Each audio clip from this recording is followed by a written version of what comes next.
Bwana asifiwe. Amen. Niko hapa kuwakilisha wainjilisti maana hawakupewa nafasi. Niko hapa kuwakilisha walimu hawakupewa nafasi, walimu wa neno mjisikie mmewakilishwa. Pia nawakilisha manabii hawajawakilishwa. So manabii mjisikie mmebarikiwa. Bwana asifiwe. Bwana asifiwe. Amen. Yesu alipokufa na kuwekwa ndani ya kaburi, maandiko inasema ya kwamba wanawake 4, sijui 3, walitayarisha mafuta mazuri ili kuenenda kuupaka mwili wa Yesu ndani ya kaburi.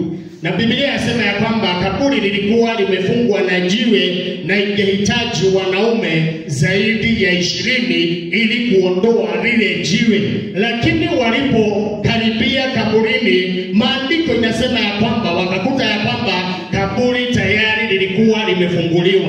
Na walipoingia ndani wakakuta malaika. Maandiko inasema ya kwamba malaika akawauliza, kwani hamukusikia alipokuwa hai na alipokuwa kabla hajauawa na kuwekwa ndani ya kaburi, hamkusikia maneno yake? Bwana asifiwe. Maana maneno ya Yesu kabla yeye awekwe ndani ya kaburi, maandiko inasema ya kwamba alikuwa amesema ya kwamba yeye atakufa, lakini baada ya siku 3 yeye atafufuka. Kwa hivyo malaika alikuwa anajua ya kwamba hawakuwa na habari ya kwamba baada ya siku 3 Yesu mwenyewe atafufuka. Kwa hivyo makaburi, malaika akawauliza, mbona mnakuja kutafuta aliye hai ndani ya wafu? Bwana asifiwe. Furaha niliyo nayo adhuhuri ya leo ni ya kwamba Yesu hayupo ndani ya kaburi, amefufuka na yeye anaishi katika jina la Yesu. Malaika akawaambia hayumo kaburini hata dakika hii. Siku ya Ijumaa nilikuwa napigia watu simu, wananiambia tuko kwa njia ya msalaba. Sisi tuko katika njia ya msalaba. Njia ya msalaba ambayo singeweza kujua ni njia aina gani, kwa sababu hata ule msalaba wao walikuwa nabeba, mimi kwangu sijui ni msalaba wa aina gani. Lakini malaika akawaambia Yesu hayuko ndani ya kaburi. Hata siku ya leo Yesu hayuko ndani ya kaburi.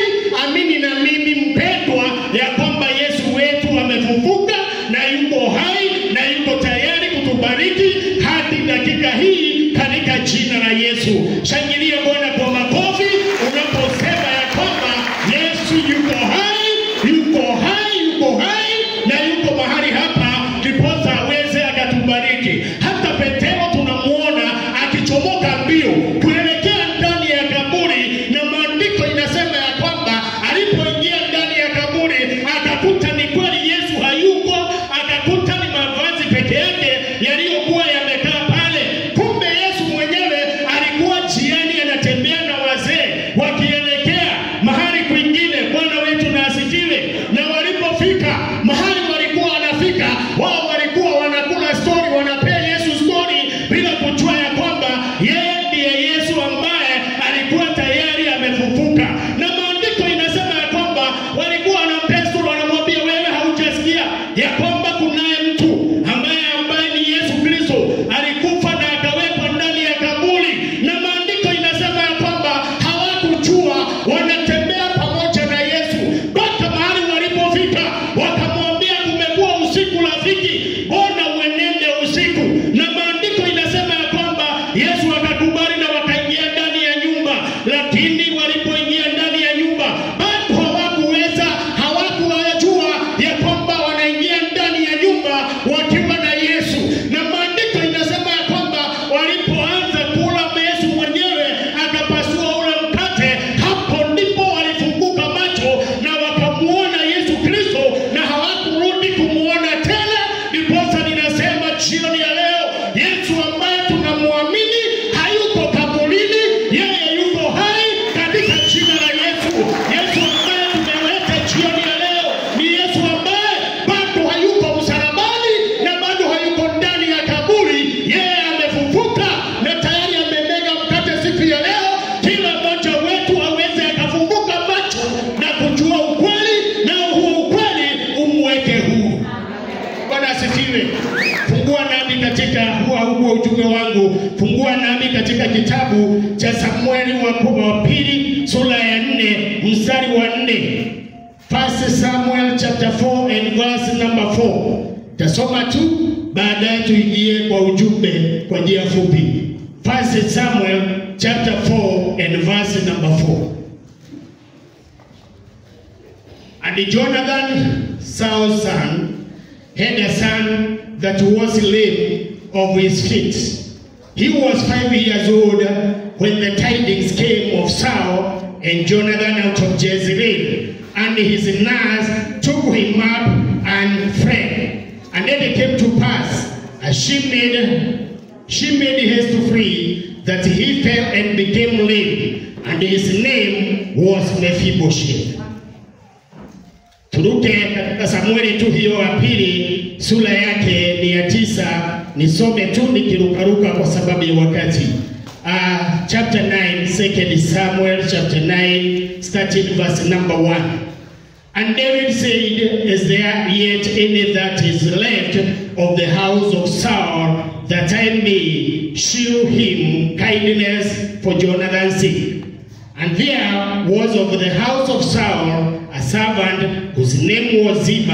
And when they had called him unto David, and the king said unto him, Art thou Ziba? And he said, Thy servant is he. And the king said, Is there not yet any of the house of Saul, that I may shew the kindness of God unto him? And Ziba said unto the king, Jonathan hath yet a son, which is lame on his feet. And the king said unto him, Where is he? And Ziba said unto the king, Behold, he is in the house of Machir, the son of Amir of Lodeba. Turuke mstari wa 7. And David said unto him, Fear not, for I will surely show thee kindness for Jonathan thy father's sake, and will restore thee all the land of Saul thy father, and thou shalt eat bread at my table continually. Verse 10.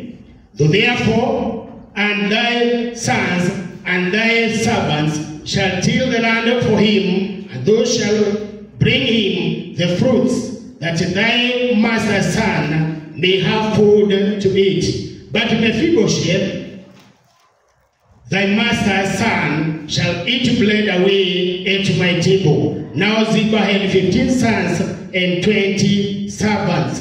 Kiruka mstari wa 12 wasema wa 11 yasema, Then said Ziba unto the king, According to all that the Lord the king hath commanded his servant, so shall thy servant do. As for the Mephibosheth, said the king, he shall eat at my table as one of the king's sons.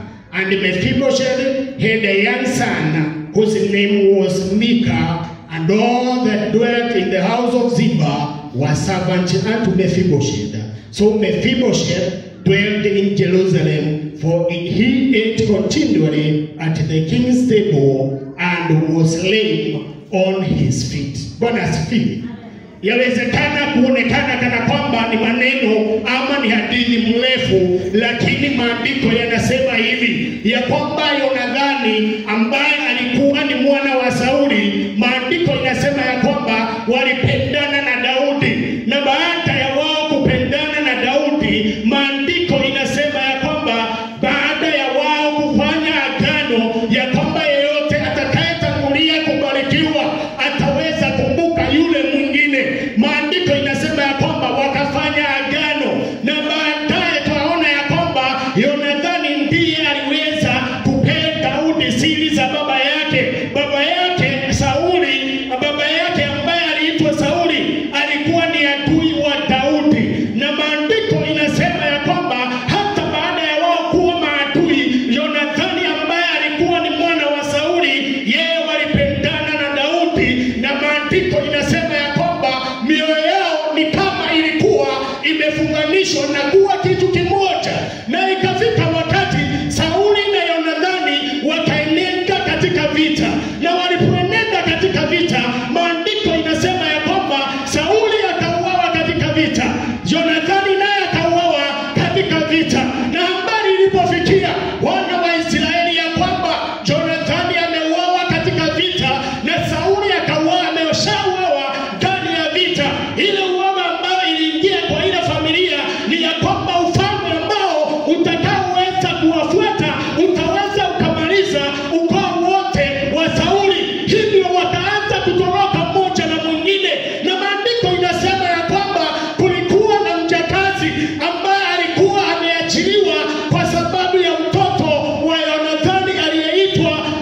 Ziba ambaye alikuwa ni manager wa utajiri wote wa Sauli. Ziba alikuwa ni manager na yeye ndiye alikuwa ameachiwa utajiri wote, ulikuwa mikononi mwake, utajiri wa nyumba ya Sauli.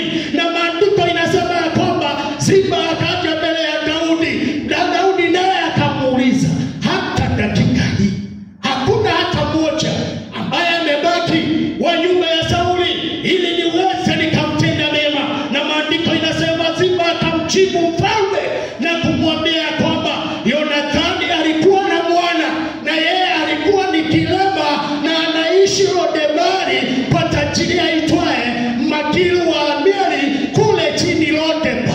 Kwa nini Ziba akatumwambia Daudi ya kwamba Yonathani ni kilema? Ni kwa sababu ukirudi katika historia ungekuta ya kwamba kunapo mahali Daudi alimaliza viwete na vilema wote na akawakata vichwa na kuwaua. Hivyo Ziba kwa mawazo yake alijua na aliamini Daudi akisikia ya kwamba Mefibosheti ni kilema hatakuwa haja na yeye. Lakini Daudi kusikia tu ya kwamba Yonathani, Bwana asifiwe, alikuwa na mwana aliyeitwa Mefibosheti, Daudi akauliza yuko wapi? Na baada ya kuelezwa yuko kule chini Lodebari, Daudi akaagiza na aletwe. Mefibosheti maana yake ni mtoto wa aibu. Mefibosheti yamaanisha the son of shame. Na hivyo alipotoroka alienda akafichwa Lodebari kwenye alikaa akiogopa ya kwamba siku moja Daudi anaweza kumkuchia. Bwana asifiwe. Na maandiko inasema ya kwamba akatumana na Yonathani, akatumana na Mefibosheti, akaendewa katika Lodebari. Bwana asifiwe. Yaani naona nyumba ya ufalme kila shughuli zinasimama, kila jambo linasimama, hata programu ya mfalme inasimama ili aenende akaletewe Mefibosheti, mwana ambaye alikuwa ni kilema cha miguu miwili. Ujumbe nilio nao kwako adhuhuri ya leo ama katika Pasaka hii ni ya kwamba historia yako haitaishia kwa aibu. Haujasikia? Nasema historia yako haitaishia kwa aibu. Your story shall not end in shame. Historia yako na hadithi yako haitaishia kwa aibu. Kwa kile hende tunaendelea nako ni tende wale tuendelee Yesu. Kama ilitendeka kwa Mefibosheti, hata kwako haitatendeka. Vile neno lijerelia na adhoni, ninakutangazia jioni ya leo tunapomalizia Pasaka ya leo ya kwamba hadithi yako haitaishia kwa aibu. Haitaishia kwa aibu. Bwana wetu na asifiwe. Haijalishi ulikuwa umefichwa wapi, haijalishi uko Lodebari aina gani, popote ambapo walikuweka, waambie siku ya leo, my story shall not end in shame. My story shall not end in shame. Norajikua Romano wako Rotile endorole dinela Neshonoko ne Mwana ni rogo osho Adekorone Mefibosheti Wagelidilio Lodebari. Hata wewe muna Mungu anaenda kutumana kwa ajili yako. Mungu anaenda kutumana. Ninaona farasi zikiandaliwa, ninaona magari yakiandaliwa kutoka nyumba ya mfalme ili zikukujia pahali ulipo. Lodebari hatutakaa tena. Mwambie mwenzako Lodebari sio possession yako. Mwambie Lodebari sio possession yako. Na historia yako haitaishia kwa aibu. Kwa watu naometa gokile na geshoroko. Ado naometa gorigilelia na geshoroko. Niye aligilelia na geshoroko.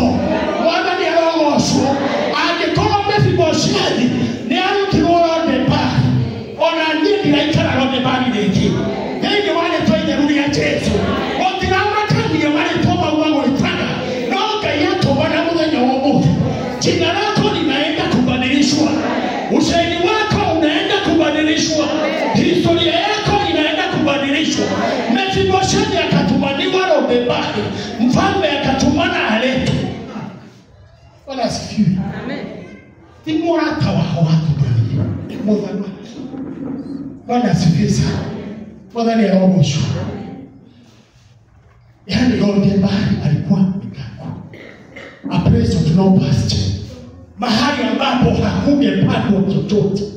Bwana asifiwe. Haijalishi siku ya leo ushahidi wako umebadilishwa na kuwa nini? Watirama kanya oya wakuma waroleta makautu wake. Gayauga ndiauga. Tondo muragore higorete.